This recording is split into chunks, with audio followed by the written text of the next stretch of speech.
और लंच पाकिस्तान के सेनाध्यक्ष मुनीर के सम्मान में अमेरिकी राष्ट्रपति दे रहे होंगे। खाना खाएंगे, बातें करेंगे। के लिए बकायदा व्हाइट हाउस ने यह व्यवस्था की थी कि अगर इस मौके पर भारत के प्रधानमंत्री नरेंद्र मोदी भी मौजूद रहे वाशिंगटन में, तो मैसेज और बड़ा होगा कि दो परमाणु देशों के युद्ध को रोका भी गया और देखिए दोनों की मौजूदगी भी है और अब ईरान और इजराइल के युद्ध को रोकने की दिशा में तीनों वाशिंगटन में मौजूद हैं। अमेरिका के राष्ट्रपति ट्रंप ने मुझे फोन किया। उन्होंने कहा कब कनाडा तो आए ही हैं, तो वॉशिंगटन होकर के जाइए,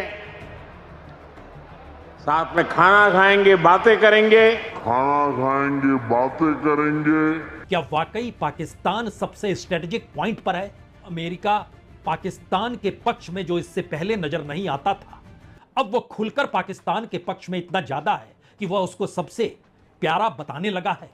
यहां तक कि भारत के साथ संबंध भी इस दौर में बिगड़े हैं। My good friend, my dear friend, prime minister Modi, ये शब्द तो हैं, लेकिन संबंध इस दौर में पूरे तरीके से पाकिस्तान के पक्ष में शिफ्ट हो चुके हैं। और माना यह भी गया कि दरअसल पाकिस्तान के सेनाध्यक्ष ने नोबेल के पीस पुरस्कार के लिए जो नॉमिनेशन दिया कि उसमें नॉमिनेशन अमेरिकी राष्ट्रपति ट्रंप का होना चाहिए, तो इसके लिए बकायदा व्हाइट हाउस ने यह व्यवस्था की थी कि अगर इस मौके पर भारत के प्रधानमंत्री नरेंद्र मोदी भी मौजूद रहे वाशिंगटन में, तो मैसेज और बड़ा होगा कि दो परमाणु देशों के युद्ध को रोका भी गया और देखिए दोनों की मौजूदगी भी है और अब ईरान और इजराइल के युद्ध को रोकने की दिशा में तीनों वाशिंगटन में मौजूद हैं। भारत के प्रधानमंत्री ने इनकार कर दिया, वाशिंगटन नहीं जाएंगे। अमेरिका के राष्ट्रपति ट्रंप ने मुझे फोन किया। उन्होंने कहा कब कनाडा तो आए ही हैं, तो वॉशिंगटन होकर के जाइए,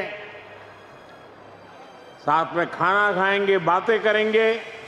क्योंकि यह एक घेराबंदी थी, यह हर कोई समझ सकता है, खास तौर से तब जब भारत की अपनी नेशनल पॉलिसी में पाकिस्तान टेररिस्ट स्टेट है और पाकिस्तान की अपनी नेशनल पॉलिसी में कश्मीर उसके गले की नब्ज भी है और वहां पर कश्मीर के भीतर जो आतंकवादी हैं वह उनके लिए स्वतंत्रता सेनानी भी हैं। अब इस परिस्थिति को समझते हुए जरा एक क्षण के लिए समझिए, ऐसा मौका कभी व्हाइट हाउस में इससे पहले नहीं आया कि कोई सेनाध्यक्ष बंद कमरे में, जहां पर सलाहकारों की मौजूदगी नहीं होगी, जहां पर किसी की मौजूदगी नहीं होगी, मीडिया तो दूर की बात है, कमरे में लंच की व्यवस्था की जाएगी और लंच पाकिस्तान के सेनाध्यक्ष मुनीर के सम्मान में अमेरिकी राष्ट्रपति दे रहे होंगे।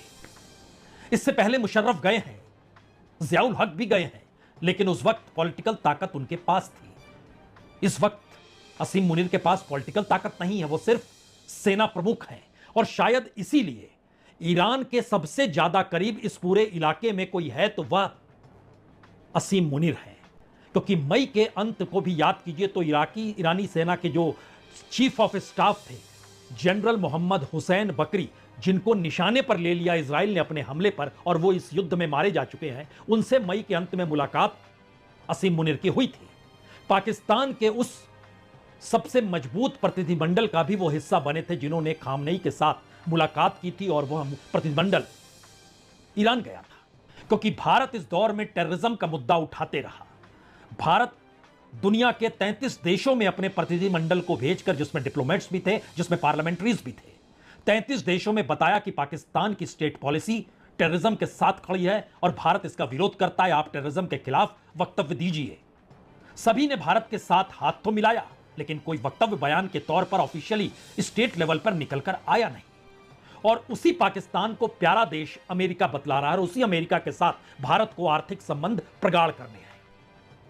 रास्ते कई हैं, लेकिन इस बैठक का मतलब अंतर्राष्ट्रीय कूटनीति के बीते बरसों बरस के पूरी लकीर के धराशायी होने का एक चिंतन छुपा हुआ है।